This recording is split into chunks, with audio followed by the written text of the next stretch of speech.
Ka Wapung Higher Secondary School kalayo ra ay kanam overall champion haka district level inter-school athletic meet 2025. Balapnya ida ka office ka district sports officer DSO East Jaintia Hills haringkat ka Jaintia lang ka East Jaintia Hills District Football Association.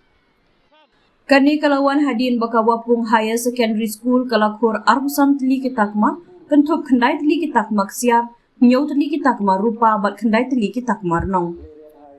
Kani kejingelek kai kalapoy no siya kabakot Hamadan Telang Playground Kia West East Jaintia Hills District haka Arterik Jemang haka Balawan bat panhap perdaya ka da Deputy Commissioner ka East Jaintia Hills District Shivansh Avasti IAS. Ka Sham Secondary School bat Syllad Branch Upper Primary School Meghalaya long kilalong kinong job haka kerdan under 14 boys but under 14 girls.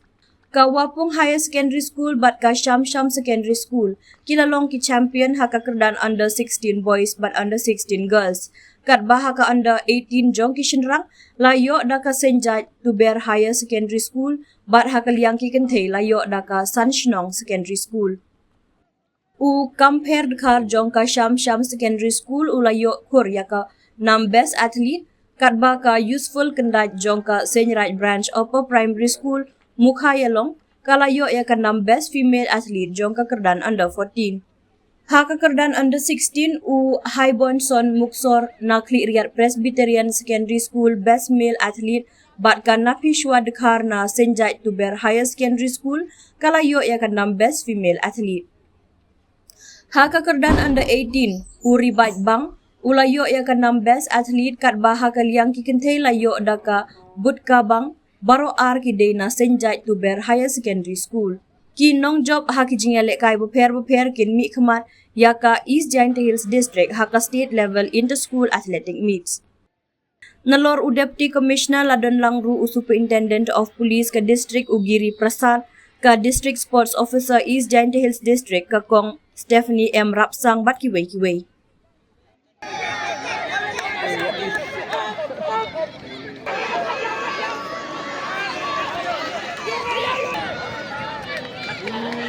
Kamu itu